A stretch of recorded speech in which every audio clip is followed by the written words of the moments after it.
اگرچہ امام ابو منصور ماتریدی رحمۃ اللہ علیہ کی نجی حیات کے متعلق کچھ مواد نہیں ملتا، لیکن اس کے باوجود اللہ تعالی نے بڑا احسان فرمایا اس امت پہ کہ اس جلیل القدر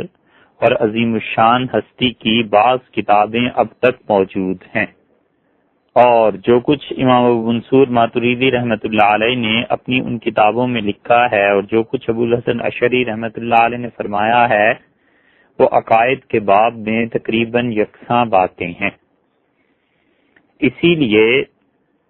خیالی جنہوں نے شرح عقائد کا حاشیہ لکھا ہے اور بہت بڑے فلسفی اور متکلم تھے، انہوں نے یہ کہا کہ اس حاشیے میں ایک جگہ تحریر فرماتے ہیں کہ اشاعرہ جو کہ اہل سنت والجماعت میں سے ہیں اور ایران، عراق، شام اور اس طرح کے علاقوں میں ہر جگہ ان کے مسلک کی اتباع اور مسلک کی پیروی کی جاتی ہے، اور ماوراء النہر افغانستان اور یہ ادھر کے جو علاقے ہیں ان میں ابو منصور ماتریدی رحمۃ اللہ علیہ کی پیروی کی جاتی ہے، دونوں بلا شک و شبہ اہل سنت والجماعت کے ائمہ میں سے ہیں۔ اور اسی طرح حنفی فقہا کے متعلق بہت سے لوگوں نے جو آراء لکھی ہیں، لکھنے والوں نے جہاں تک لکھا ہے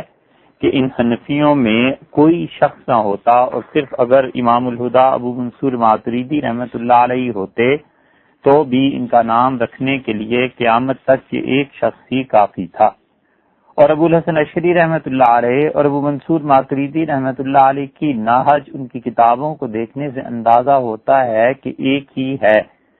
اور وہ یہ ہے کہ سب سے پہلے وہ اللہ کی کتاب میں دیکھتے ہیں کہ کیا عقیدہ ہے، اس کے بعد حضور اقدس صلی اللہ علیہ وسلم کی احادیث اور سنن مبارکہ کو دیکھتے ہیں، اور اس کے بعد وہ جماعت کو دیکھتے ہیں، یعنی صحابہ کرام رضی اللہ عنہم کا طریقہ اور عقیدہ کیا تھا، اور اس کے بعد وہ اس پہ اجتہاد کی بات کرتے ہیں۔ اور امام الہدا ابو منصور ماتریدی رحمۃ اللہ علیہ نے یہ جب کچھ بھی حاصل کیا وہ ابو النصر سے، اور ابو النصر جو تھے وہ ابو بکر جوزجانی کے شاگرد تھے، اور وہ اور ابو سلیمان جوزجانی آپس میں دوست تھے، اور ابو سلیمان جوزجانی نے امام محمد رحمۃ اللہ علیہ سے اور انہوں نے امام ابو حنیفہ رحمۃ اللہ علیہ سے علم حاصل کیا تھا۔ اس لیے بعض چیزیں ایسی ہیں جن میں اشعری اور ماتریدی آپس میں معمولی سا ان کا اختلاف ہے، وہ مسائل بھی کسی وقت آئیں گے، لیکن اس کے باوجود دونوں ایسے ہیں کہ ہم کسی کے متعلق یہ بھی نہیں کہہ سکتے کہ انہوں نے اپنے عقیدے کے معاملے میں صغیرہ گناہ کا بھی ارتکاب کیا ہو۔ دونوں کے کچھ لفظی مباحث ہیں اور کچھ ایسی چیزیں ہیں کہ ایک ہی چیز کو ثابت کرنے کے لیے دونوں نے مختلف دلائل کو اختیار کیا ہے۔ اور ابو منصور ماتریدی رحمۃ اللہ علیہ کی جو کتابیں اب تک ہم تک پہنچ سکی ہیں یا جو کتابیں مطالعے میں آتی ہیں، ان میں سے ایک چیز تاویلات اہل سنہ ہے، اور یہ امام ابو منصور ماتریدی رحمۃ اللہ علیہ کی تفسیر ہے۔ قرآن کریم کی یہ تفسیر اب چھپ چکی ہے اور بہت عمدہ چھاپی گئی ہے، اور لبنان سے، بیروت سے دارالکتب العلمیہ والوں نے چھاپی ہے۔ ڈاکٹر مجدی نے اس پر تحقیق کی ہے، اور ابو منصور ماتریدی رحمۃ اللہ علیہ کی آراء کثرت سے اس میں مل جاتی ہیں، اور اس تفسیر کو پڑھ کے اندازہ ہوتا ہے کہ علم کلام کے اعتبار سے شاید اس جیسی تفسیر اب تک دوسری نہ مل سکی۔ اللہ تعالی نے جن دماغوں کو قرآن کریم سمجھنے کی صلاحیت دی تھی اور آیات سے جو کچھ ثابت ہوتا تھا وہ مجموعی اعتبار سے حضور اقدس صلی اللہ علیہ وسلم اور صحابہ کرام رضی اللہ عنہ کے مزاج کے خلاف نہیں تھا، ان دماغوں میں سے ایک دماغ جو ان کا بھی تھا ابو منصور ماتریدی رحمۃ اللہ علیہ کا۔ چند برس پہلے تک یہ کتاب نہیں ملتی تھی، لیکن اللہ کا احسان ہے کہ اب ڈاکٹر مجدی نے اس کتاب کو چھاپا ہے اور امت کے لیے امام ابو منصور رحمۃ اللہ علیہ کی آراء سے استفادہ آسان کر دیا ہے۔ اور اسی طرح ان کی ایک اور کتاب بھی ہے جو سورہ فاتحہ اور سورہ بقرہ کی تقریباً آدھی تفسیر پر مشتمل ہے، اور وہ وزارت اوقاف عراق کی طرف سے چھاپی گئی تھی، مگر ان کتابوں کو اب جب ملائیں تو معلوم ہوتا ہے کہ ایک ہی کتاب ہے، دونوں میں کچھ فرق نہیں ہے۔ اور اس کو اس وقت ایک بزرگ تھے امام علاء الدین محمد بن احمد بن ابی احمد سمرقندی رحمۃ اللہ علیہ، انہوں نے جمع کر دیا تھا، حنفیوں کے مشہور اکابرین میں سے ہیں، تو انہوں نے اس کو شاید الگ لکھ لیا ہو، جو کچھ بھی ہو، بہرحال یہ پہلے چھپ گئی تھی۔ اور اس کتاب کا اگر کسی آدمی نے دیکھنی ہو تو پہلا حصہ مکتبہ خدا بخش لائبریری کلکتہ میں ہے، اور اس میں ایک چیز البتہ اور بھی ہے، اور وہ یہ ہے کہ ابو بکر سمرقندی رحمت اللہ علیہ نے خود ان کی تشریح کی ہے، یعنی قرآن کریم کی تشریح ابو منصور ماتریدی رحمت اللہ علیہ کی، اور ان کی تشریح جو ہے آگے ان کے اقوال کی وہ علاء الدین ابو بکر سمرقندی رحمت اللہ علیہ نے کی ہے۔ اور یقینی طور پر یہ نسخہ وہاں موجود ہے۔ ٹیلی فون کے ذریعے ایک مرتبہ پوچھنے کا اتفاق ہوا تو وہاں کے متعدد افراد نے یہ فرمایا کہ بالکل ہمارے کتب خانے میں یہ کتاب موجود ہے۔ امام ابو منصور ماتریدی رحمت اللہ کی کتاب دوسری جو بہت اعلیٰ کتابوں میں سے ہے وہ ہے کتاب التوحید، اور کتاب التوحید بھی چھپ چکی ہے۔ امام ابو منصور رحمت اللہ علیہ نے اس میں اعتقاد پر بحث کی ہے اور عقیدے کے مسائل پر اپنی آراء کا اظہار کیا ہے، اور مختلف فرقوں پر انہوں نے رد لکھا ہے، اور خاص طور پر معتزلہ کے بارے میں انہوں نے جسے ٹھیٹ اردو زبان میں کہتے ہیں کہ پرخچے اڑا دیے، معتزلہ کے ایک ایک اصول اور ایک ایک مسئلے کو لے کر جس طرح وہ تعویلات اہل سنہ میں ذکر کرتے ہیں اپنی تفسیر میں، اسی طرح انہوں نے کتاب التوحید پر بھی کیا ہے۔ کتاب التوحید کے نسخے دنیا میں تھوڑے رہ گئے تھے، کیمبرج یونیورسٹی انگلینڈ میں اس کا نسخہ تھا، پھر وہاں سے وہ نکلوایا گیا اور اس پہ ڈاکٹر فتح اللہ نے تحقیق کی، اور بیروت میں وہ 1390 میں چھپا تھا، اس کے بعد مصر میں چھپا تھا۔ اور اس کتاب میں جہاں انہوں نے معتزلہ پر تنقید کی ہے، انہوں نے کچھ ایسے عقائد کا ذکر بھی کیا ہے جو عقائد محمد بن شبیب کے تھے۔ یہ محمد بن شبیب، اس کا ذکر جب ہم نے معتزلہ کے باب میں کیا تھا تو اس کی والدہ کا بھی ذکر کیا تھا، یہ مشہور معتزلی تھا، اور محمد بن شبیب پر الگ سے کام کہیں معتزلہ کے حوالے سے ہوا وہ اب تک اس امت میں نہیں ہوا۔ ایک بہت مشہور مستشرق تھے پیشاگنو، انہوں نے اس موضوع پر کام کیا۔ مسلمانوں کا حق بنتا تھا کہ وہ ان موضوعات پر کام کریں، لیکن خدا معلوم اب کیا ہو گیا ہے، امت میں افراد ہی پیدا نہیں ہوتے، وہ مائیں دنیا سے چلی گئی ہیں جو ایسے بچوں کو جنم دیتی تھی جن کو گھٹی علم کی دی جاتی تھی۔ اس پیشاگنو نے محمد ابن شبیب پہ کام کیا ہے، اور مسلمانوں کی تاریخ میں پہلی مرتبہ الگ سے کسی نے کام کیا، اور اس نے کتاب لکھی ہے The Reconstruction of the Thought of محمد ابن شبیب، میرک پیشاگنو۔ اور مصنف جو ہیں یا جنہوں نے تحقیق کی ہے ان کا پورا نام ہے JMERIC، میرک PESSAGNO۔ اس حوالے سے اگر آپ ان کو نکالیں گوگل پہ اور انٹرنیٹ پہ ریسرچ کریں تو آپ کو اب بھی ان کی یہ تحقیق مل جائے گی۔ اور اسی طرح امریکن اورینٹل سوسائٹی نے اپنا جو جرنل 1984 میں نکالا تھا اس میں انہوں نے اس کے متعلق لکھا تھا، بعد میں امریکہ کے سفر میں اسے پڑھنے کا بھی اتفاق ہوا تھا۔ تو یہ معتزلہ کے بارے میں بہت سی چیزیں اس نے جو نقل کی ہیں اصل میں وہ امام ابو منصور ماتریدی رحمت اللہ علیہ کی کتاب التوحید ہی سے لی گئی ہیں۔ یہ نہیں ہے کہ اس نے اپنی طرف سے کوئی چیز اس میں کر دی ہو، یا یہ کہ اس نے اپنی طرف سے کوئی اتنی لمبی چوڑی زیادہ تحقیق کی ہو، بلکہ تحقیق تو کی ہے لیکن بعض اوقات وہ اصل جہاں سے لیتا ہے اس کا حوالہ نہیں دیتا کہ اس نے کس کتاب سے ان چیزوں کو لکھا ہے۔ تو وہ اصل میں امام ابو منصور ماتریدی رحمت اللہ علیہ کی علم کلام میں کتاب التوحید جو ہے اس سے لیا گیا۔ تیسری کتاب جس کی نسبت امام ابو منصور ماتریدی رحمت اللہ علیہ کی طرف کی جاتی ہے وہ یہ ہے کہ انہوں نے امام ابو حنیفہ رحمت اللہ علیہ کی کتاب فقہ اکبر کی تشریح کی ہے، اور بہت سے ایسے لوگ ہیں جنہوں نے اس نسبت کی نفی کی ہے، اور وہ کہتے ہیں کہ یہ تشریح امام ابو منصور ماتریدی رحمت اللہ علیہ کی نہیں ہے۔ اور امام کوثری رحمت اللہ علیہ نے کتاب العالم والمتعلم کا جو اس کا لکھا ہے مقدمہ، اس میں انہوں نے بہت سے نسخے گنوائے، اور ان کا خیال یہ ہے کہ ابو اللیث سمرقندی رحمت اللہ علیہ کی طرف منسوب ہوئی ہے، اور اس کا ذکر مصر کے جامع الازہر کے مشہور عالم ابو زہرا نے بھی کیا ہے، اور انہوں نے بھی اسے ابو اللیث سمرقندی رحمت اللہ علیہ کی تصنیف قرار دیا ہے۔ بہرحال فرض کر لیجئے ایک لمحے کے لیے کہ یہ نسبت کہ فقہ اکبر کی تشریح امام ابو منصور ماتریدی رحمت اللہ علیہ نے کی ہے، یہ نسبت کے نہیں کی، لیکن جب اس کتاب کو پڑھیں تو اندازہ ہو جاتا ہے کہ کسی نے بھی کیا ہے، چاہے ابو اللیث سمرقندی ہیں یا امام ابو منصور ماتریدی ہیں رحمہم اللہ، ٹھیک انہوں نے اسی عقیدے کو اپنایا اور لکھا ہے جو سلف صالحین سے چلا آتا تھا اور صحابہ کرام رضی اللہ عنہم سے چلا آتا تھا۔ اسی طرح ایک اور کتاب بھی ہے رسالۃ فی العقیدہ، اور امام سبکی رحمت اللہ علیہ نے اس کی شرح لکھی ہے السیف المشہور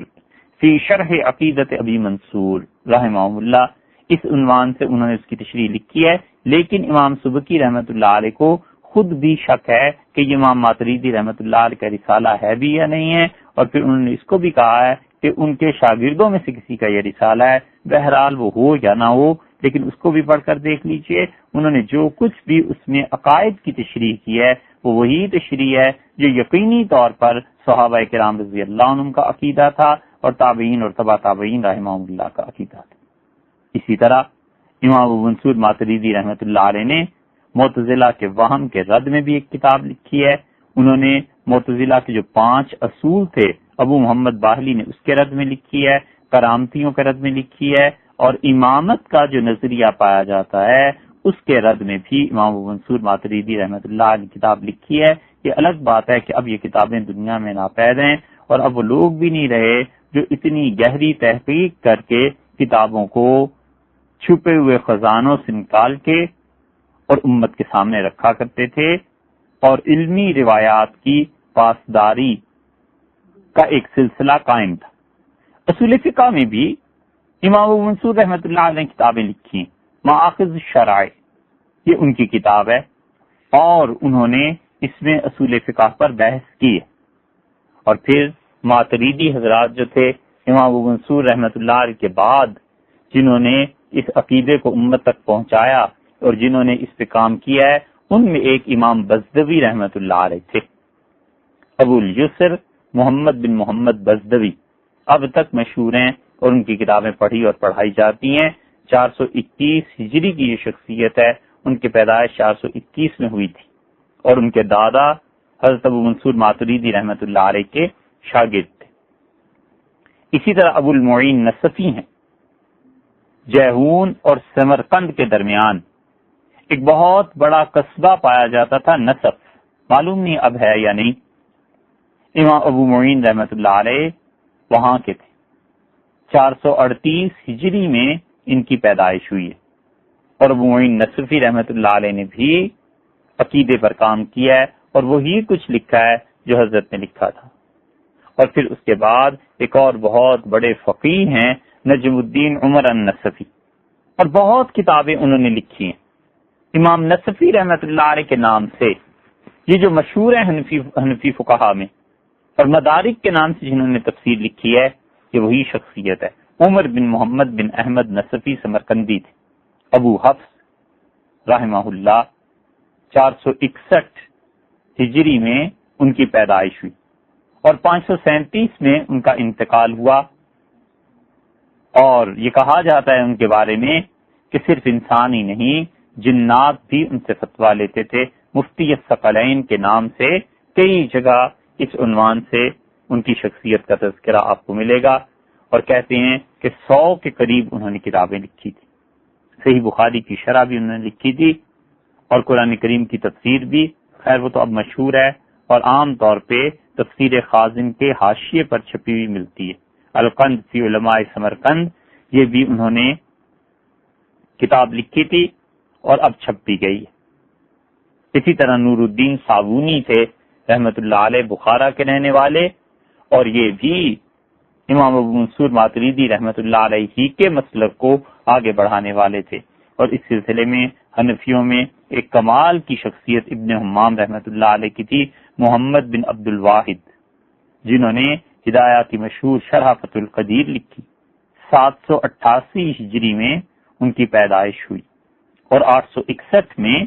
قاہرہ میں ان کا انتقال ہوا. بڑا علم اللہ نے انہیں دیا تھا، اور ان کی کتابیں پڑھیں تو اندازہ ہوتا ہے کہ یہ شخص ایسے درجے کے آدمی تھے جیسے تبع تابعین ہوا کرتے تھے اپنے علم میں پختہ. اتنا علم اللہ نے انہیں دیا تھا. اور انہوں نے بھی عقیدے میں جو چیزیں لکھی ہیں وہ وہی ہیں جو امام ابو منصور ماتریدی رحمۃ اللہ نے لکھی تھی. اور پھر ملا علی قاری رحمۃ اللہ علیہ تھے. ملا علی قاری رحمۃ اللہ علیہ کا انتقال 1014 ہجری میں ہوا. وہ رہنے والے افغانستان ہرات کے تھے، اور اس کے بعد وہ ہجرت کر کے مکہ مکرمہ چلے گئے تھے، اور پھر وہیں انہوں نے زندگی گزاری، اور بے شمار کتابیں انہوں نے لکھی، شاید 150 سے بھی زیادہ. مشکات کی شرح مرقات بار بار چھپی. قاضی ایاز رحمۃ اللہ علیہ کی کتاب الشفاء، اس کی شرح انہوں نے لکھی تھی، وہ بھی چھپی ہوئی. اور ان میں خاص چیز یہ تھی کہ احناف میں سے وہ شیخ الاسلام ابن تیمیہ رحمۃ اللہ علیہ اور ابن قیم رحمۃ اللہ علیہ کی بڑی قدر کرنے والے آدمی تھے. ان پر جو بھی الزامات لگائے جاتے تھے یا لگائے جاتے تھے، ملا علی قاری رحمۃ اللہ علیہ نے ان کا بڑا دفاع کیا ہے. اور یہاں تک لکھا ہے کہ ابن قیم رحمۃ اللہ علیہ کی کتاب منازل السائرین جس شخص نے بھی پڑھی ہے اسے پڑھ کے پتا چلے گا کہ ابن تیمیہ اور ابن قیم رحمہ اللہ اہل سنت والجماعت کے ائمہ میں سے اور اس امت کے اولیاء کرام میں سے تھے. علی ھذا القیاس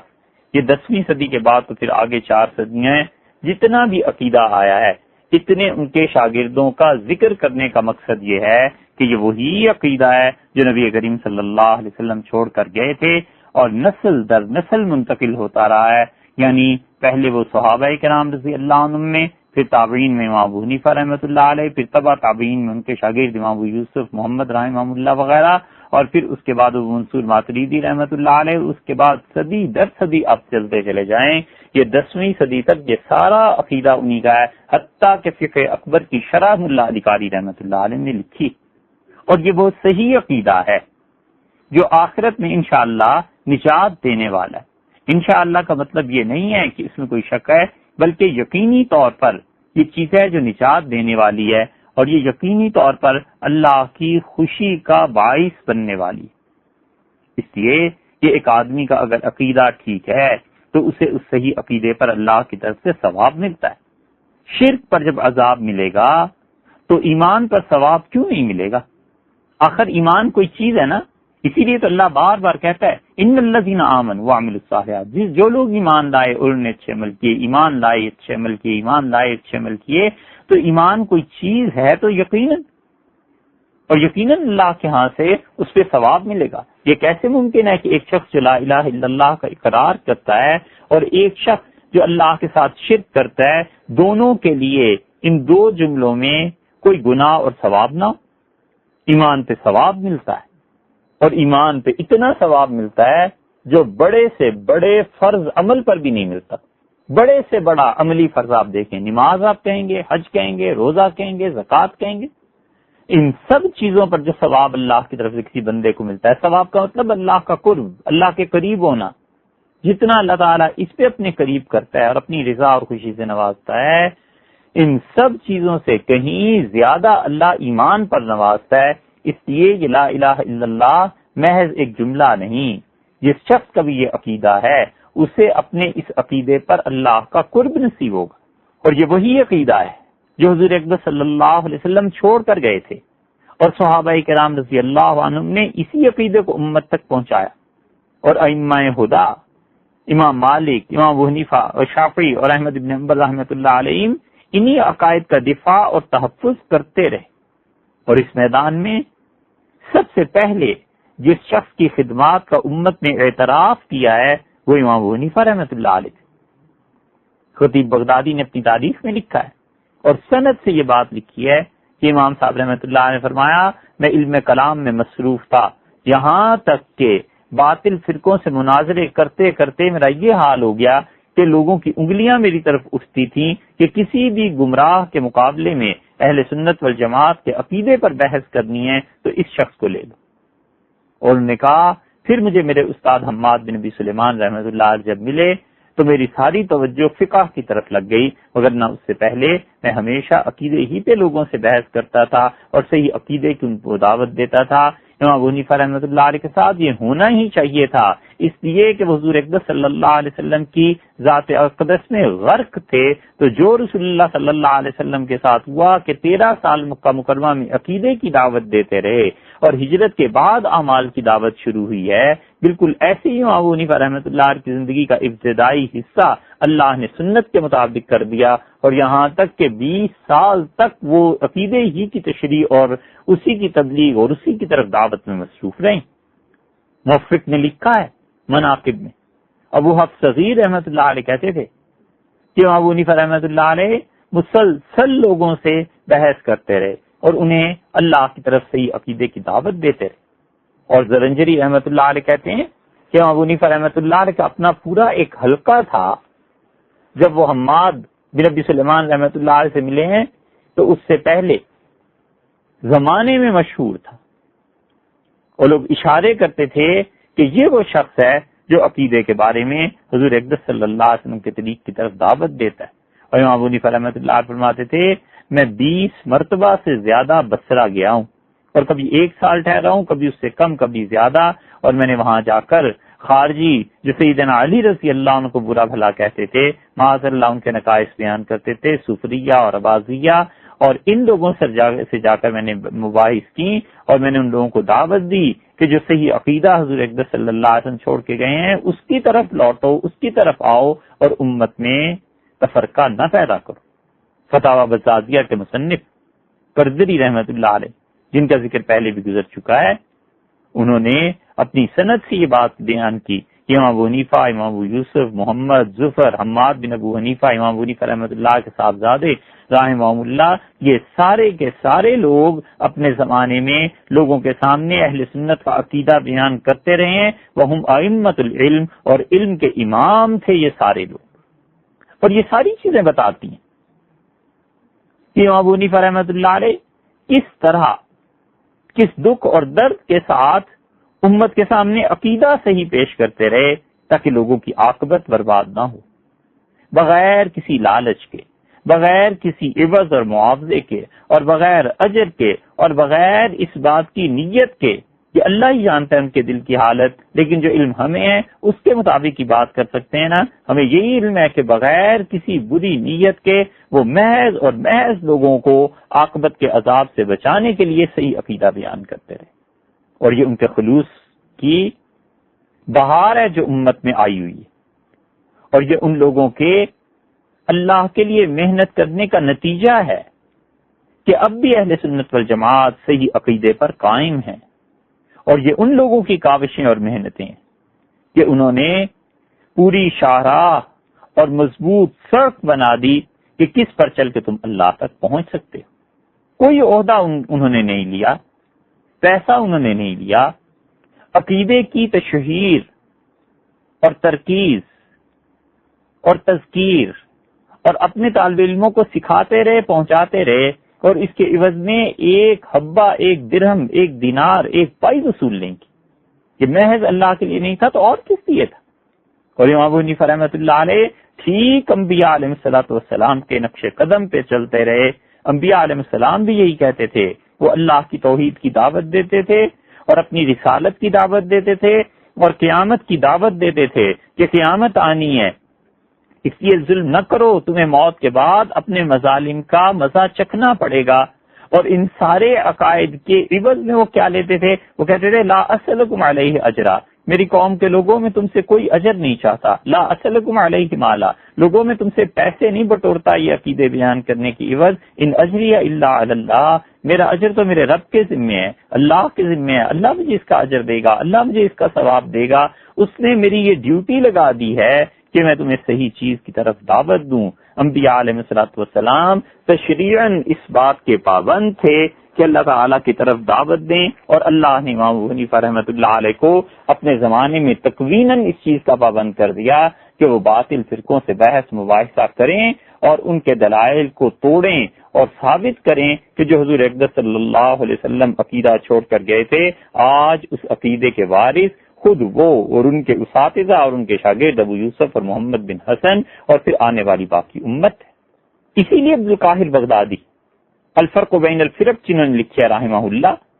انہوں نے کہا سب سے پہلے وہ فقہا جنہوں نے عقیدے کا تحفظ کیا ہے وہ امام ابو حنیفہ اور امام شافعی رحمۃ اللہ علیہ، اور انہوں نے کہا امام ابو حنیفہ رحمۃ اللہ نے کتاب لکھی ان لوگوں کے رد میں جو خدا کی تقدیر کو کچھ نہیں سمجھتے تھے، اور اپنی کتاب کا نام انہوں نے الفقہ الاکبر لکھا۔ یہ دلیل ہے اس بات کی کہ عبد القاہر بغدادی یہ 4 صدی کے آدمی ہیں، یہ کہتے ہیں امام ابو حنیفہ رحمۃ اللہ علیہ کی کتاب الفقہ الاکبر ہے، یہ ان کی گواہی ہے۔ اس لیے الفقہ الاکبر کی نسبت امام صاحب رحمۃ اللہ علیہ کی طرف جو لوگ مشکوک کہتے ہیں، ان کی ایک رائے ہے، ان کے پاس بھی بعض دلائل ہیں، لیکن انہیں چاہیے کہ ان چیزوں پر بھی غور فرما لے۔ ابو مصفر اسفرائینی ہے شافعی رحمۃ اللہ علیہ، تفسیر ان کی کتاب ہے، انہوں نے امام ابو حنیفہ رحمۃ اللہ علیہ کی کتاب الفقہ الاکبر کا ذکر کیا ہے، اور وہ کہتے ہیں کہ صحیح راویوں کے ذریعے ہم تک یہ بات پہنچی ہے کہ امام صاحب رحمۃ اللہ علیہ نے الفقہ الاکبر ان لوگوں کے رد میں اپنی کتاب مرتب فرمائی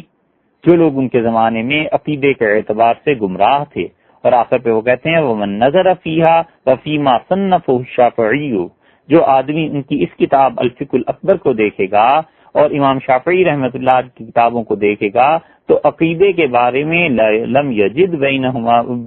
مذہبیہما تباینًا بحال، وہ قطعاً ان دونوں کتابوں میں عقیدے کے بارے میں کوئی فرق نہیں پائے گا، جو کچھ امام ابو حنیفہ رحمۃ اللہ علیہ کہتے ہیں وہی امام شافعی رحمۃ اللہ علیہ کہتے ہیں۔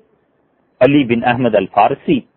انہوں نے نصیر بن یحییٰ سے سنا، اور انہوں نے ابو مقاتل سے، انہوں نے اسام بن یوسف سے، اور اسام بن یوسف شاگرد ہیں حماد کے، یہ حماد امام ابو حنیفہ رحمۃ اللہ علیہ کے صاحبزادے ہیں۔ فقہ اکبر کے بالکل پہلے صفحے پہ یہ سند لکھی ہوئی مل جائے گی کہ الفقہ الاکبر امام ابو حنیفہ رحمۃ اللہ علیہ کی کتاب ہے، اور کن واسطوں سے کاتب نے یہ لکھی ہے، اور امام صاحب رحمۃ اللہ علیہ کا عقیدہ کیا تھا۔ کلمی نسخے جو ہیں مکتبہ شیخ الاسلام مدینہ منورہ میں جو کلمی نسخہ ہے اس پہ یہ لکھا ہوا ہے کہ امام ابو حنیفہ رحمۃ اللہ علیہ سے ان کے بیٹے نے روایت کی، اور یہ ساری چیزیں وہی ہیں جو امام ابو حنیفہ رحمۃ اللہ علیہ نے اپنے اساتذہ سے سنی، اور انہوں نے صحابہ کرام رضی اللہ عنہم سے سنی، اور انہوں نے حضور اکبر صلی اللہ علیہ وسلم سے اسی عقیدے کو اخذ کیا تھا۔ اشاعرہ کا براہ راست مقابلہ تھا معتزلہ سے، اور ماوراء النہر، سمرقند، بخارا، یہ ساری ریاستیں جو تھیں یہاں تک اتنے اثرات ان گمراہیوں کے نہیں تھے، اور یہاں کے لوگ سنت کے ساتھ زیادہ منسلک اور چمٹے ہوئے تھے، اور ان لوگوں کے ہاں عقل کا بھی غلبہ تھا، اور وہاں معتزلہ پر کچھ عقل کا زیادہ ہی غلبہ ہو گیا تھا، تو اس لیے معتزلہ کے مقابلے میں اشاعرہ جب آئے ہیں تو انہوں نے عقل کو اچھی طرح رد کیا، جبکہ یہاں والوں نے کچھ عقل کی بات بھی درمیان میں رکھی، تو اس لیے یہ ماتریدیہ معتزلہ اور اشاعرہ کے درمیان ہے، اسی لیے یہ حنفی فقہ۔ اگر یہ آتی عراق سے تو اس کا رنگ کچھ اور ہوتا، اس میں حدیث کا غلبہ ہوتا، یہ آئی ہے سمرقند اور بخارا سے، اور یہاں پٹھان تھے، ان میں اقلیات کا غلبہ تھا، تو اس لیے بہت جگہ پر اس میں اقلیات کی کار فرمائی نظر آتی ہے، اور بہت اچھی بات ہے، وہ ایسی چیز نہیں ہے کہ معاذ اللہ ہم جیسے جاہل اس پہ کوئی تنقید کر رہے ہوں، بلکہ وہ ان چیزوں میں سے ہے جن چیزوں کی وجہ سے حنفیت میں شگفتگی اور تازگی ہے کہ یہ اجتہاد آج بھی کام آ رہا ہے، اور دنیا میں 2 فقہیں ایسی ہیں جن پر آج بھی دنیا کا کوئی ملک اپنا قانون مرتب کر سکتا ہے، ایک فقہ مالکی اور دوسری فقہ حنفی، کیونکہ ان دونوں نے برس ہا برس تک صدیوں حکمرانی کی ہے، تو ان میں نئے نئے ہر صدی کے اجتہاد شامل ہوتے رہے، جتنا جتنا زمانہ بدلتا گیا، حکومت کی ریکوائرمنٹس بدلتی گئیں، سیاسی اعتبار سے، حالات کے اعتبار سے، موسم کے اعتبار سے، یہ سب چیزیں اثر انداز ہوئی نا، تو اجتہاد کی ضرورت تھی۔ مالکیوں کے پاس حکومت تھی اسپین کی، اور 800 برس میں مسلسل اجتہاد نے اس فقہ کو جلا بخشی، اور حنفیوں کے ہاں یہ اس فقہ کا غلبہ رہا ہے ابتدا سے لے کر 1920 تک، تو یہ تو 1100-1200 برس تو یہ حنفی فقہ رہی ہے، اس لیے ان میں بھی مسلسل اجتہاد رہا ہے، تو ہر زمانے کے نئے مسائل کا حل ان دونوں کے ہاں مل جائے گا۔ اس کی مثال ایسے سمجھ لیں جیسے اب کچھ عرصے سے امام احمد ابن حنبل رحمۃ اللہ علیہ کے مسلک کے جو پیروکار ہیں ان کی حکومت سعودیہ میں ہے، تو وہاں بھی اب جو نئے مسائل پیش آتے ہیں وہاں کے علماء کرام رحمہم اللہ وہ اجتہاد کرتے ہیں۔ تو یہی 200-400 سال اگر چلتی رہے تو حنبلی فقہ میں یہ قوت پیدا ہو جائے گی کہ وہ جدید سے جدید مسائل کا حل زمانے کے سامنے رکھ سکے۔ تو اس لیے ماوراء النہر میں جب یہ مباحث پہنچی تو وہاں امام الہدا ابو منصور محمد بن محمود ماتریدی رحمۃ اللہ علیہ حیات تھے، اور انہوں نے اس میں فیصلہ کن دلائل دیے اور فیصلہ کن چیزیں کی، اور پھر انہوں نے تعویلات جو قرآن کریم کی تفسیر لکھی ہے، ایسی کتاب ہے کہ علم کلام میں اب تک امت میں ایسی کتاب دوسری دیکھنے کو نہیں آئی۔ یہ تو اگر کوئی پڑھے تو پھر اندازہ ہوتا ہے کہ اللہ نے کتنا کام ان سے لیا ہے اور کس طرح وہ باطل فرقوں کا رد کرتے ہیں۔ علامہ قاسم جن کا انتقال 332 ہجری میں ہوا ہے، انہوں نے اپنی کتاب میں امام ابو منصور رحمۃ اللہ علیہ کی کتابوں کا ذکر کیا۔ یہ تو تھی 3 شخصیات، ایک امام ابو حنیفہ رحمۃ اللہ علیہ، اور دوسرے امام ابو الحسن اشعری رحمۃ اللہ علیہ جن کا انتقال 330 ہجری میں ہوا، اور تیسرے ابو منصور ماتریدی رحمۃ اللہ علیہ جن کا انتقال 333 ہجری میں ہوا، اور چوتھی شخصیت جو عقیدے کے بارے میں اس زمانے میں بالکل واضح، صاف، نکھری ہوئی اور نمایاں نظر آتی ہے،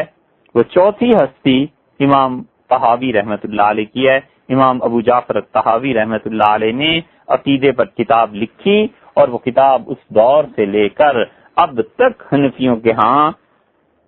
عقیدے میں نہایت معتبر متون میں شمار کی جاتی۔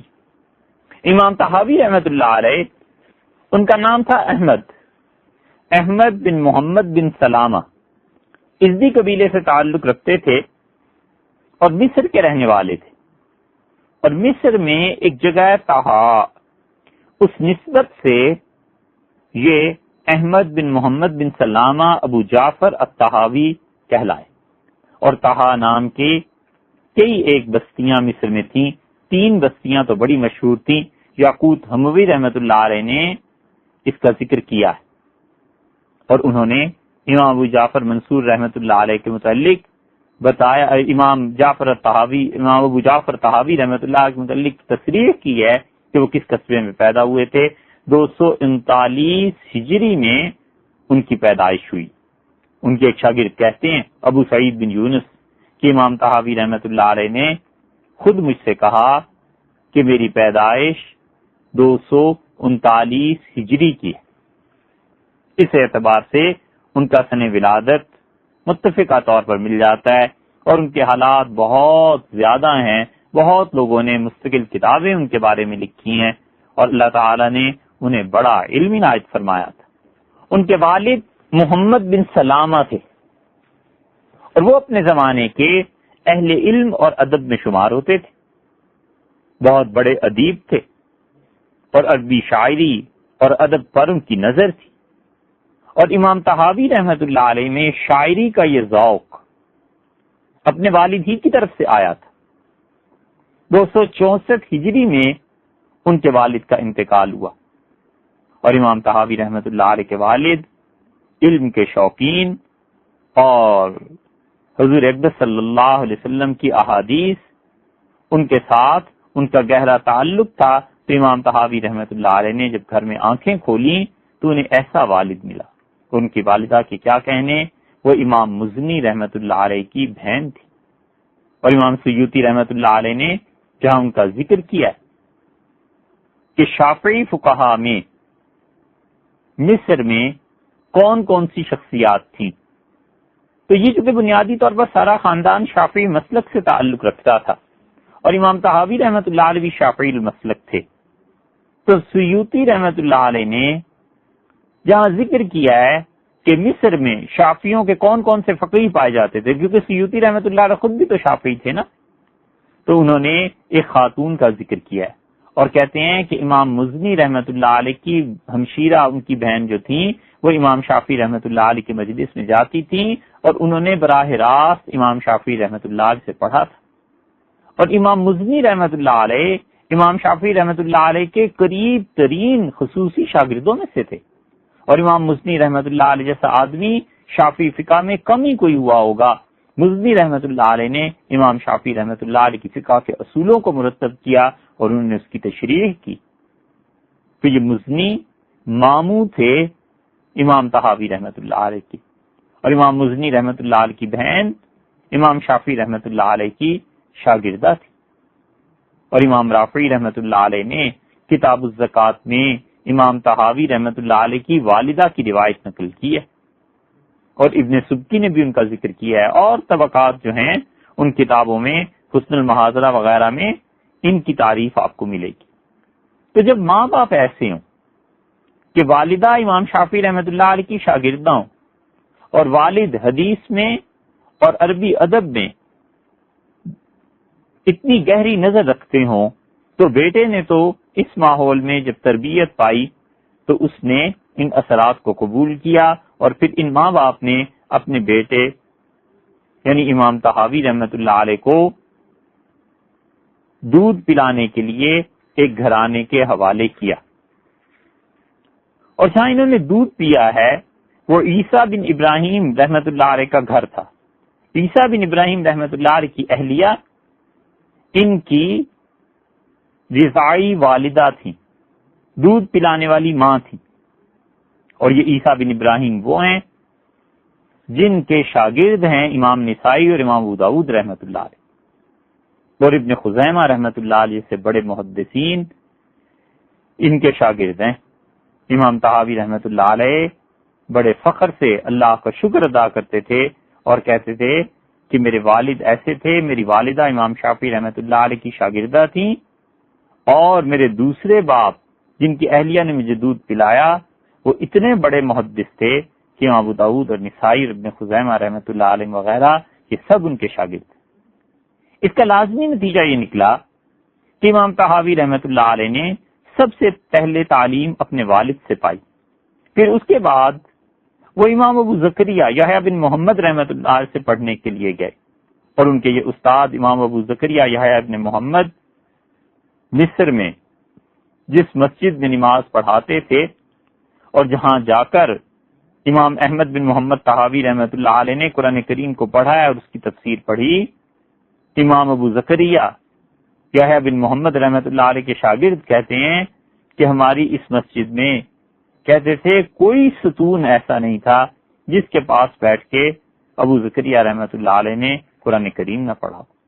مسجد کا گویا چپا چپا اس بات کی گواہی دینے کو اللہ کے ہاں تیار تھا کہ اس شخص کا ابو زکریا رحمت اللہ علیہ کا قرآن کریم کے ساتھ کیسا تعلق تھا۔ تو دوسرے ان کے استاد وہ تھے۔ پھر یہ علم کے لیے مصر سے نکلے اور جگہوں پر گئے، اور 20 برس سے کم عمر میں امام طحاوی رحمت اللہ علیہ کا حال یہ تھا کہ اپنی تعلیم مکمل کر کے آئے اور فتویٰ دینے کے اہل تھے، اور ابھی ان کی عمر 20 سال نہیں تھی، اور پھر انہوں نے اپنے آبائی مسلک یعنی امام شافعی رحمت اللہ علیہ کی پیروی کو ترک کیا اور حنفی فقہ کو اپنا لیا۔ کوئی ایسی بڑی بات نہیں تھی، اللہ کی رضا امام شافعی رحمت اللہ علیہ کے پیروکاروں کے ساتھ بھی تھی اور ہے، اور خدا کی خوشی اور قیامت کی نجات اور جنت جو آخری حصول ہے، مطمئن نظر ہے اور آخری منزل ہے، وہ امام ابو حنیفہ رحمت اللہ علیہ کے پیروکاروں کو بھی ویسے ہی حاصل ہے جیسے اور ائمہ کے متبعین کو۔ لیکن علمی اعتبار سے انہوں نے اپنے مسلک کو چھوڑا اور حنفی مسلک کو اپنا لیا۔ چنانچہ کتاب الارشاد میں یہ آتا ہے کہ کسی نے امام طحاوی رحمت اللہ سے پوچھا کہ آپ نے اپنے ماموں اور اپنی والدہ کے مسلک کو چھوڑ دیا اور آپ امام ابو حنیفہ رحمت اللہ علیہ کے مسلک پہ آ گئے، یہ کس لیے؟ تو انہوں نے کہا میں نے اپنے ماموں یعنی امام مزنی رحمت اللہ علیہ کو دیکھا، ماموں ہمیشہ کتابیں دیکھتے رہتے تھے، پڑھتے رہتے تھے، تو مجھے جستجو ہوئی کہ میں دیکھوں یہ کتابیں کون سی پڑھتے ہیں۔ تو میں نے دیکھا وہ تو حنفی فقہا کی کتابیں تھیں، امام ابو حنیفہ رحمۃ اللہ علیہ کی کتابیں تھیں. جو لفظ انہوں نے نقل کیے ہیں وہ لفظ یہ ہیں کہ میں نے دیکھا کہ میرے ماموں کیا کرتے ہیں تو یدیم النظر فی کتب ابی حنیفہ، وہ ابو حنیفہ رحمۃ اللہ علیہ کی کتابوں کو ہمیشہ دیکھتے تھے. اس سے معلوم ہوتا ہے کہ امام ابو حنیفہ رحمۃ اللہ علیہ نے اور چیزیں بھی لکھی تھیں لیکن وقت کے ساتھ ساتھ وہ محفوظ نہیں رہ سکی. تو کہتے تھے میں نے پھر خود پڑھنا شروع کیا کہ ماموں جو چیزیں پڑھتے ہیں میں بھی ذرا پڑھوں، یہاں تک کہ میں نے علم کے میدان میں پھر امام ابو حنیفہ رحمۃ اللہ علیہ کو اپنے اور اللہ کے درمیان واسطہ مقرر کر دیا. اور یہ بھی کہتے ہیں، اگرچہ اس روایت میں شبہ ہے لیکن کہتے ہیں کہ ایک دن ہم لوگ اپنے ماموں سے پڑھ رہے تھے تو میرے ماموں کسی بات پہ ناراض ہوئے اور مجھ سے کہا کہ خدا کی قسم اب تک تم سے کوئی علم کی چیز نہیں آئی. فرماتے تھے اس طعنے پہ مجھے بڑی غیرت آئی اور میں نے سوچا کہ میں ماموں کو پڑھ کے دکھاؤں گا کہ علم کسے کہتے ہیں. اور پھر فرماتے تھے کہ اللہ تعالی رحم کرے میرے ماموں مزنی رحمت اللہ علیہ پہ، اگر وہ زندہ ہوتے اور آج علم میں میرا مقام دیکھتے تو جو انہوں نے قسم کھائی تھی نا اس قسم کا کفارہ انہیں دینا پڑتا. کوئی بھی صورت ہو، بہرحال انہوں نے امام ابو حنیفہ رحمۃ اللہ علیہ کے مسلک کو اپنایا اور شام گئے، وہاں سے انہوں نے علم حاصل کیا. وہاں کے قاضی القضات تھے ابو حازم عبد الحمید ابن جعفر، انہوں نے ان سے علم حاصل کیا. پھر بیت المقدس، غزہ، اسقلان، دمشق، کریا کریا کوچا کوچا وہ گھومے. اور اگر آپ ان کے اساتذہ کو دیکھنا شروع کریں تو امام طحاوی رحمت اللہ علیہ کے اساتذہ میں مصر کے محدثین اور مشائخ ہیں، الجزائر، کیروان، مراکش، ان علاقوں کے لوگ شامل ہیں. یمن، بصرہ، کوفہ، حرمین شریفین، شام، ایران، یہ اتنی بڑی بڑی حکومتیں اور اتنے بڑے بڑے صوبے، یہاں کے سب لوگوں سے انہوں نے ایک ایک شہر میں جا کر پڑھا اور علم کو حاصل کیا. اور اس کے باوجود اللہ نے اتنی برکت دی تھی کہ 20 برس سے کم کی عمر میں واپس اپنے وطن آ گئے. اور وہ حال یہ تھا کہ لوگ علم کے لیے ان کی خدمت میں حاضر ہوتے تھے اور اشارے ہوتے تھے کہ یہ وہ شخص ہے جس کے پاس اللہ نے علم کو جمع کر دی. ان کے اپنے استاد مزنی رحمت اللہ علیہ تو تھے ہی جن سے پڑھا اور اپنے والد سے بھی پڑھا. اس کے علاوہ انہوں نے امام نسائی رحمت اللہ علیہ سے پڑھا ہے، جن کی سنن النسائی اب تک بر صغیر میں ہی نہیں پوری دنیا میں پڑھی اور پڑھائی جاتی. اور احمد بن ابو مران جو بہت بڑے فقیہ تھے وہ ان کے اساتذہ میں سے تھے. بکار ابن قتیبہ جو حنفی فقہا میں مصر میں بڑی شخصیت تھی اور لوگ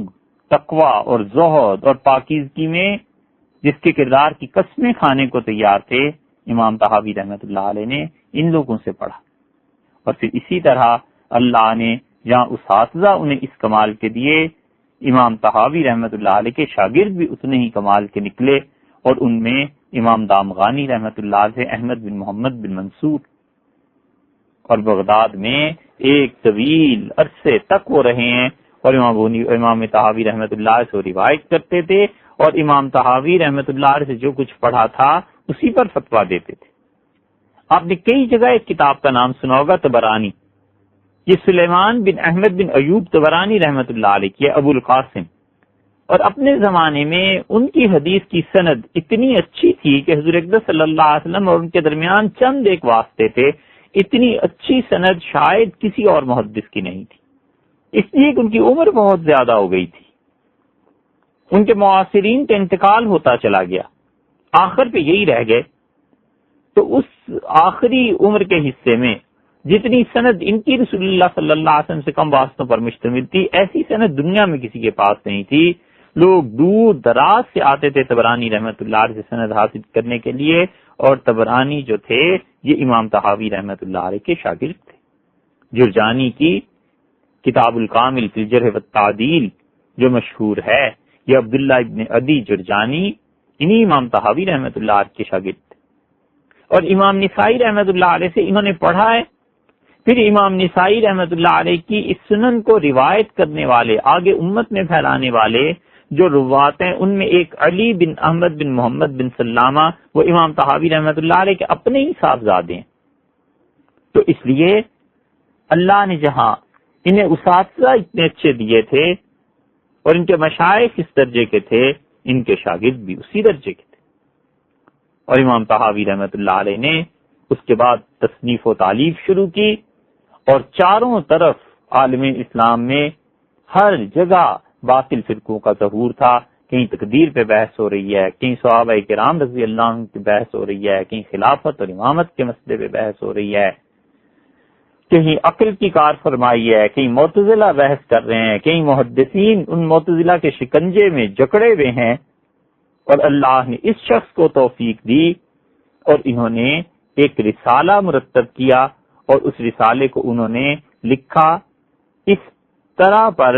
کہ پوری امت کا اتفاق ہوا کہ اس میں جو کچھ امام نے لکھا ہے طحاوی رحمۃ اللہ علیہ نے، اہل سنت والجماعت کا عقیدہ وہی ہے۔ اسی لیے انہوں نے اسے شروع کیا ہے اپنے اس رسالے کو، اور کہتے ہیں کہ یہ ذکر میں کر رہا ہوں، بیان کر رہا ہوں عقیدت اہل سنت والجماعت، اہل سنت والجماعت کا عقیدہ علی مذہب فقہاء الملہ ابی حنیفۃ النعمان بن ثابت الکوفی، جو کچھ کے عقیدے کو طے کیا ہے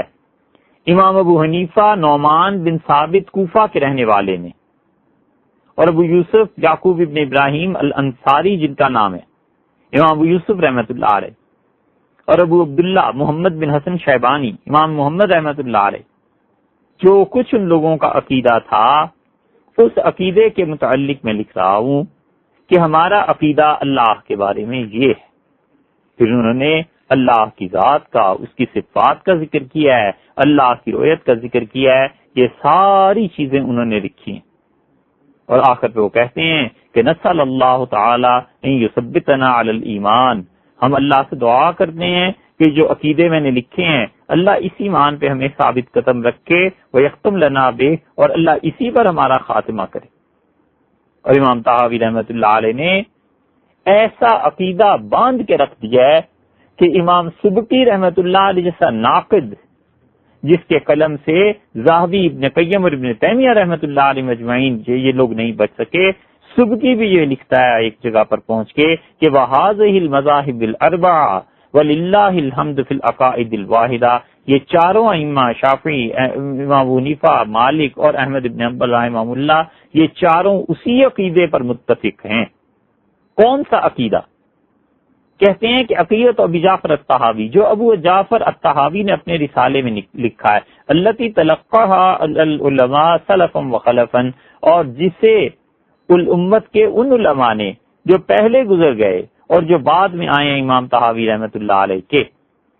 پہلے والے اسی عقیدے پر قائم تھے اور بعد والوں نے اسی عقیدے کو قبول کیا ہے جو امام طحاوی رحمۃ اللہ علیہ نے اپنے رسالے میں لکھا ہے۔ امام طحاوی رحمۃ اللہ علیہ کی یہ رسالہ ہے تو وہ چھوٹا سا، کیونکہ انہوں نے اس میں دلائل نہیں لکھے، بس سیدھی سادے جملے لکھے ہیں کہ ایک مسلمان کا یہ عقیدہ ہونا چاہیے، وہ ہے اس قابل کہ اسے یاد کر لیا جائے۔ اور ایک زمانے میں جب نصاب تعلیم میں مسلمانوں کو عقیدہ پڑھایا جاتا تھا اور بتایا جاتا تھا کہ تم اپنے عقیدے کے اعتبار سے کیا ہو، اس وقت یہ رسالہ بچوں کو یاد کرا دیتے تھے تاکہ کچھ بھی پڑھے زندگی میں خاتمہ بالخیر ہو، ایمان پر قائم ہو۔ اور وہ رسالہ جو انہوں نے مرتب کیا ہے وہ ٹھیک ان اصولوں کی بنیاد پر مرتب کیا ہے جو اصول امت میں تھے، اور خاص طور پہ امام ابو حنیفہ رحمۃ اللہ علیہ ان اصولوں کو وضع کرنے والے تھے۔ سمیری نے ان اصولوں کی بنیاد بتائی ہے جس پر امام ابو حنیفہ رحمۃ اللہ علیہ نے اپنے اجتہاد اور اپنی فقہ اور اپنے اس مسلک کی بنیاد اٹھائی۔ اور سمیری کہتے ہیں کہ امام ابو حنیفہ رحمۃ اللہ علیہ نے کہا کہ انی آخذ بکتاب اللہ اذا وجدتہ، میں سب سے پہلے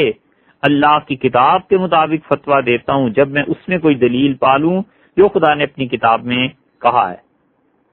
اور جو چیز اس میں نہیں ملتی مجھے، اخذت بسنت رسول اللہ صلی اللہ علیہ وسلم، تو میں رسول اللہ صلی اللہ علیہ وسلم کی سنت کی طرف رجوع کرتا ہوں اور سنت کے مطابق فتویٰ دیتا ہوں، اور سنت کے ساتھ ساتھ والآثار الصحاح عنہ التی فشت فی ایدی الثقات عن الثقات، اور میں ان چیزوں کو، ان فیصلوں کو ترجیح دیتا ہوں جو رسول اللہ صلی اللہ علیہ وسلم نے کیے ہیں اور ان سے نقل کرنے والے آدمی سچے تھے، پھر ان سچوں سے ان کے بعد ان کے شاگرد جو سچے تھے ان سچوں سے سچوں نے نقل کیا ہے، میں اسی بات پر قائم ہوں۔ فَإِذَا لَمْ أَجِدْ فِي كِتَابِ اللَّهِ وَلَا سُنَّةِ رسول اللہ، اور جب مجھے خدا کی کتاب میں اور رسول اللہ صلی اللہ علیہ وسلم کے رسول اللہ صلی اللہ علیہ وسلم کی سنت میں کوئی فتویٰ نہیں ملتا، اخذت بقول اصحابہ، میں رسول اللہ صلی اللہ علیہ وسلم کے صحابہ رضی اللہ عنہ پہ آ جاتا ہوں کہ میں انہیں دیکھوں کہ انہوں نے اس میں کیا فتویٰ دیا،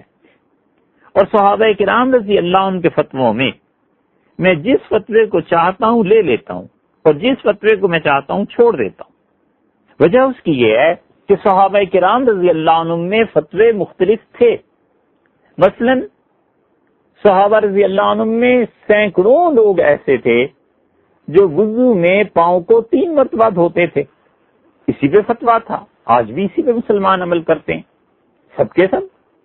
اور حضرت عبداللہ ابن عمر رضی اللہ عنہ اپنے پاؤں 7 مرتبہ دھوتے تھے۔ اب ہم کہتے ہیں کہ وہ کیوں 7 مرتبہ دھوتے تھے؟ اس لیے 7 مرتبہ دھوتے تھے کہ ورع اور تقویٰ تھا، یہ خیال رہتا تھا کہ کہیں ایسے نہ ہو پاؤں میں کوئی چیز رہ جائے اور وضو نہ ہو، کوئی گندگی لگی ہوئی ہو، ننگے پاؤں چلنے کا بھی تو رواج تھا نا، تو ایسے نہ ہو نماز میں کچھ فرق پڑ جائے، وضو ہی نہ ہو تو نماز بھی نہیں ہوگی۔ تو اب ان کا یہ فعل ان کے تقویٰ پر مشتمل تھا، ظاہر ہے اس پہ تو کوئی نہیں فتویٰ دے سکتا۔ سینکڑوں نہیں ہزاروں چیزیں صحابہ کرام رضی اللہ عنہم کے ہاں ہیں کہ صحابہ رضی اللہ عنہ نے ان پہ عمل کیا اور دوسرے صحابی رضی اللہ عنہ نے عمل نہیں کیا۔ یہ ہے وہ چیز جو امام ابو حنیفہ رحمۃ اللہ علیہ کی، اور وہی کہہ سکتے تھے بھائی، اور کوئی نہیں کہہ سکتا۔ ایک آدمی آج بھی اٹھ کے کہے کہ میں خدا کی کتاب اور سنت کو دیکھتا ہوں اور اس کے بعد میں صحابہ رضی اللہ عنہ سے جس کو چاہوں لے لوں اور جس کو چاہوں رد کر دوں، اس سے کوئی پوچھے کہ تمہیں اتنا علم کہاں سے آیا اور تمہارا مرتبہ کہاں سے ایسا علم کا پہنچ گیا کہ تم صحابہ کرام رضی اللہ عنہ کے اقوال کو پرکھ سکو کہ کون سا فتویٰ ایسا ہے جو ورع اور تقویٰ پر ہے اور امت میں اس سے فتویٰ نہیں دیا جا سکتا، اور کون سا فتویٰ ایسا ہے جو سہولت پر مبنی ہے اور امت کو اس زمانے میں فتویٰ دیا جا سکتا ہے۔ امام ابو حنیفہ رحمۃ اللہ علیہ اس لیے بھی کہہ سکتے تھے کہ وہ تابعین میں سے تھے، وہ اس لیے بھی کہہ سکتے تھے کہ انہوں نے صحابہ کرام رضی اللہ عنہم کو دیکھا تھا، اور وہ اس لیے بھی کہہ سکتے تھے کہ ان کی تربیت تابعین نے کی تھی، بڑی شان کے آدمی تھے وہ، ان کے کیا کہنے۔ اور انہوں نے فرمایا کہ پھر ان صحابہ کرام رضی اللہ عنہم سے میں باہر نہیں جاتا، ہاں اتنی گنجائش ہوتی ہے کہ میں جس قول کو چاہوں لے لوں، جس قول کو چاہوں ان کے فتوے کو چھوڑ دوں، اور جب مجھے کتاب سنت اور صحابہ رضی اللہ عنہم میں کوئی فتوے کی بات نہیں ملتی تو پھر بات آ جاتی ہے ابراہیم نخعی کی، امام عامر الشعبی کی، حسن بصری کی، محمد ابن سیرین کی، سعید ابن مسیب رحمۃ اللہ علیہم کی، اور اس طبقے کی جو تابعین میں سے ہیں، اکابر ہیں رحمہم اللہ، قد اجتہدوا، اور میں دیکھتا ہوں کہ انہوں نے اجتہاد کیا یہاں پہنچ کے، تو فلیہ ان اجتہدوا کما اجتہدوا، تو پھر میں بھی ایسے ہی اجتہاد کرتا ہوں جیسے انہوں نے اجتہاد کیا ہے، پھر ہم برابر ہو جاتے ہیں۔ اجتہاد کے اعتبار سے اللہ کے درجے جس کے زیادہ ہیں اس کے کم ہیں، یہ الگ بحث ہے، لیکن صحابہ کرام رضی اللہ عنہ کی صحیح روایات جیسے ان تک پہنچی ان تک بھی پہنچی۔ اور سمیری نے حسن ابن صالح کے حوالے سے لکھا ہے اخبار ابی حنیفہ میں رحمہ اللہ، وہ کہتے ہیں کہ امام ابو حنیفہ رحمۃ اللہ علیہ شدید اس بات کی تحقیق اور تنقید کرنے والے تھے کہ کون سی حدیث رسول اللہ صلی اللہ علیہ وسلم کی پہلے زمانے کی ہے، کون سی ان کی حیات طیبہ میں آخری زمانے کی ہے، اس حدیث کی وجہ سے کون سی حدیث کینسل ہو گئی، تو حدیث پہ عمل کرتے تھے۔ جب انہیں اطمینان ہو جاتا تھا کہ یہ حدیث منسوخ نہیں ہے اور رسول اللہ صلی اللہ علیہ وسلم پر کا عمل اس پر وفات تک رہا ہے، اور وہ کہتے تھے کہ اہل کوفہ حدیث کو جانتے ہیں اچھی طرح. اور امام صاحب رحمت اللہ علیہ یہ کہنے میں کچھ مبالغے سے کام نہیں لیا. بھئی کوفہ اور بغداد دونوں ایسی جگہیں ہیں کہ امام بخاری رحمت اللہ علیہ جیسا حافظ الحدیث جس کا حافظہ ضرب المثل تھا، وہ شخص کہتا تھا کہ مجھے نہیں پتا کہ میں کتنی مرتبہ گن نہیں سکتا کوفہ میں حدیث لکھنے کے لیے گیا ہوں اور میں کتنی مرتبہ بغداد میں حدیث لکھنے گیا ہوں رحمہ اللہ. امام بخاری رحمت اللہ علیہ کہتے تھے کہ کوفہ میں حدیثیں اتنی تھیں کہ میں کتنی مرتبہ ادھر کا سفر کیا ہے مجھے یاد نہیں. کوفہ میں 1600 صحابہ کرام رضی اللہ عنہم آئے تھے، اور یہ بدری صحابہ کرام رضی اللہ عنہم شاید 100 کے قریب وہیں چلے گئے تھے. تو جہاں 1600 صحابہ کرام رضی اللہ عنہم آئے ہوں وہاں رسول اللہ صلی اللہ علیہ وسلم کی باتوں کی کیا کوئی قلت تھی؟ اسی لیے امام ابو حنیفہ رحمۃ اللہ علیہ فرماتے تھے کہ ان لکتاب اللہ ناسخا و منسوخا وان للحدیث ناسخا و منسوخا. اللہ کی کتاب میں بھی کچھ احکامات کو کینسل کر دیتے ہیں، رسول اللہ صلی اللہ علیہ وسلم کی حدیث میں بھی کچھ احکامات کو کینسل کر دیتے ہیں. امام طحاوی رحمۃ اللہ علیہ کے سامنے یہ سارے اصول تھے، اسی لیے وہ عقل پہ سنت کو ترجیح دیتے تھے. امام طحاوی رحمۃ اللہ علیہ نے ایک جگہ گدھے کے گوشت پر بحث کی ہے، اور پھر بعض وجوہ سے وہ کہتے ہیں کہ اس کا گوشت کیا جائز ہو سکتا ہے. پھر وہ کہتے ہیں ولیکن ما جان رسول اللہ صلی اللہ علیہ وسلم اولا، لیکن حضور اقدس صلی اللہ علیہ وسلم کی احادیث یہ بتاتی ہیں کہ یہ حرام ہے، اس لیے ہمیں اسے حرام ہی کہنا چاہیے. اور یہ وہ قول ہے جو ابو حنیفہ، ابو یوسف اور محمد رحمۃ اللہ علیہ کہا کرتے تھے. سو امام طحاوی رحمۃ اللہ علیہ کا جو کارنامہ ہے اور جس بنا پر انہیں اپنے وقت کا، اپنی صدی کا مجدد کہا جا سکتا ہے، وہ سب سے بڑا کارنامہ یہ کہ انہوں نے امت کے عقیدے کو باندھ کے رکھ دیا، اور تمام گمراہ فرقوں میں انہوں نے نکھرے ہوئے مکھن کی طرح صاف بتایا کہ کہاں کہاں پر گمراہی ہے اور صحیح عقیدہ کیا ہے. اس کے علاوہ بھی امام طحاوی رحمۃ اللہ عنہ کتابیں لکھی ہیں. احکام القرآن الکریم اب ان کی کتاب ہے جو چھپی ہے. اسی طرح اختلاف العلماء انہوں نے کتاب لکھی ہے، اور اس کے متعلق تاریخ میں آتا ہے کہ 130 جلدوں میں یہ کتاب تھی، مگر اب تک وہ ملی نہیں. البتہ امام ابوبکر جساس رازی رحمۃ اللہ علیہ نے اس کی تلخیص کی تھی، وہ چھپ گئی. السنن الماسورہ یہ امام طحاوی رحمۃ اللہ علیہ کی کتاب ہے جو اپنے ماموں امام مزنی رحمۃ اللہ علیہ سے روایت بیان کرتے ہیں، اور امام مزنی رحمۃ اللہ علیہ امام شافعی رحمۃ اللہ علیہ سے روایت بیان کرتے ہیں. یہ چھپ گئی ہے. شرح معانی الآثار یہ انہوں نے لکھی ہے. مختصر الطحاوی یہ حیدرآباد دکن والوں کا احسان ہے، انہوں نے سب سے پہلے چھاپی تھی. ابو الوفا افغانی رحمۃ اللہ علیہ وہاں تھے، انہوں نے اس کتاب پر کام کیا تھا. اسی طرح بہت سی کتابیں ان کی ایسی ہیں جو اب تک دستیاب نہیں ہو سکیں. حج قران کے بارے میں انہوں نے ایک کتاب لکھی تھی، اور امام نووی رحمۃ اللہ علیہ نے قاضی ایاز سے نقل کیا ہے کہ قاضی ایاز نے کہا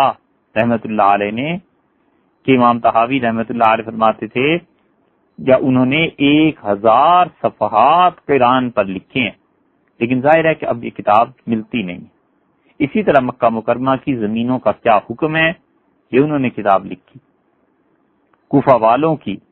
روایات میں جو اختلاف ہے وہ انہوں نے لکھی. 25 کے قریب کتابیں ان کی ایسی ہیں جن کا ذکر صرف یہی ملتا ہے کہ حضرت نے یہ کتابیں لکھی تھیں، مگر یہ کہ اب کتابیں وہ دنیا میں کہاں پائی جاتی ہیں بھی یا نہیں ہیں، اس کے بارے میں کوئی کچھ نہیں جانتا.